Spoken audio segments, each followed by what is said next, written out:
देखिए यहाँ पे क्वेश्चन दिया गया है,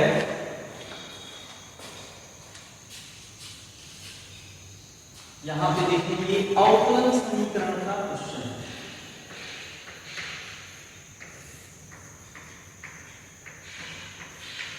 अवकलन समीकरण का क्वेश्चन है, हमें क्या करना है, इसका इंटीग्रेशन करना है।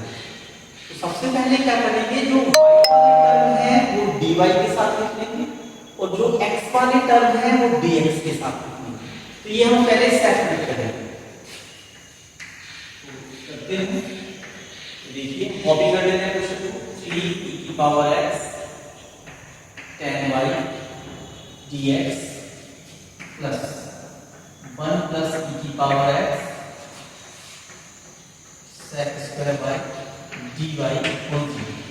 यहाँ पे दो टर्म है, एक टर्म आपका ये है और प्लस के बाद एक टर्म आपका ये है। हम एक टर्म को दूसरे साइड लिख देंगे, तो ट्रांसफर करेंगे तो प्लस का है तो क्या हो जाएगा, माइनस का हो जाएगा। ये x वाला हम साइड ले जाते हैं, यहाँ क्या बचेगा आपका 1 plus e⁻x sec square by dy और ये जाएगा तो माइनस में हो जाएगा minus 3 e⁻x tan y dx। अब देखिए ये y वाला टर्म है तो इसे हम dy के साथ भेज देंगे और ये x वाला टर्म है तो इसे हम क्या करेंगे, dx के साथ भेज देंगे। तो यहाँ ये मल्टीप्लाई है, ये इस तरफ आएगा तो अपॉन में आ जाएगा और ये इस तरफ से उस तरफ जाएगा तो ये भी अपॉन में आ जाएगा। तो हम सेपरेट कर लेंगे दोनों टर्मों को। तो यहाँ आपका क्या बचेगा, यहाँ बचेगा sec square y upon tan y हो जाएगा और साथ में dy। यहाँ क्या है, माइनस का 3e⁻x और हम इस ब्रैकेट को भेज रहे हैं तो ये अपॉन में पहुंचेगा 1 प्लस e⁻x ये dx। ये सेपरेट हो गए। अब हमें क्या करना है, दोनों बच्चों का समाकलन कर देना है, इंटीग्रेशन कर देना है। हम लिखेंगे दोनों बच्चों का x के सापेक्ष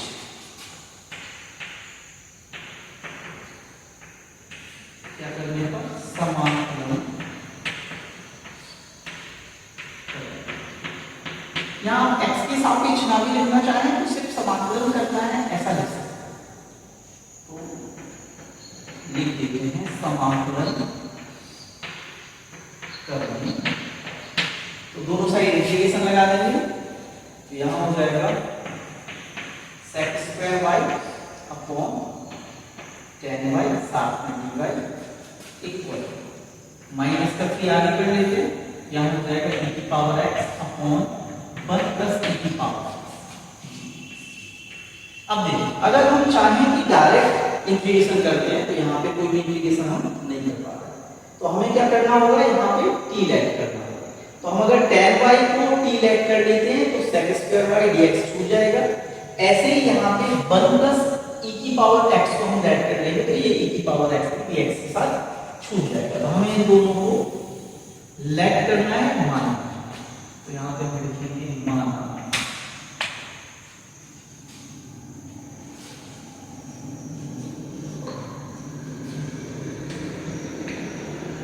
मान tan y equal to t।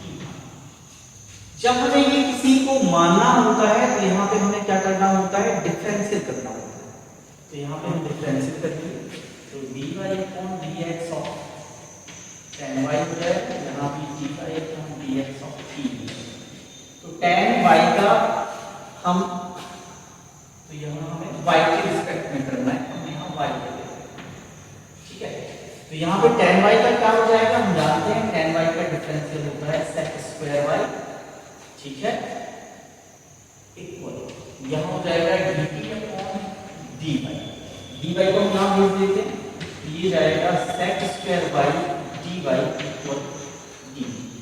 तो हम क्या करेंगे, इन दोनों की जगह dt लिख देंगे और इसकी जगह t लिख देंगे, ठीक है। ऐसे इसमें भी कर लेते हैं, माना अब t मान चुके हैं तो कुछ और मान लेंगे यहाँ 1 प्लस e⁻x इक्वल v मान लो। दोनों साइड पे डिफरेंशिएट करेंगे dy upon dv 1 plus e⁻x x के रिस्पेक्ट में ही करना है, dy upon dx of v। यहाँ करेंगे 1 का क्या हो जाएगा, कांस्टेंट है 0 हो जाएगा, और e की पावर x का डिफरेंस है, e की पावर x होता है, और यहाँ आ जाएगा dv अपॉन dx। ex में 0 जोड़ेगा तो ex ही रहेगा, ये हम इस तरफ भेज देंगे तो मल्टीप्लाई में आ जाएगा, यहाँ आ जाएगा g। तो अब क्या करेंगे, देखिए इन दोनों की जगह हम क्या लिख देंगे, dv लिख देंगे, और इसकी जगह v लिख देंगे। तो चलो ये कर लेते हैं।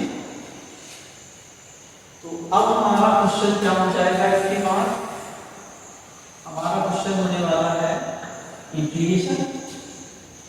ये दोनों छूटेंगे और इसकी जगह क्या आना है, आपका dt आना।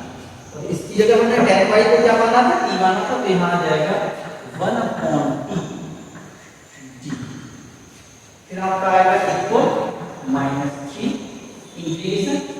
ये दोनों छूटने वाले हैं और इनकी जगह क्या आना है, dv आना है, और इसकी जगह क्या आएगा 1 अपॉन d आएगा।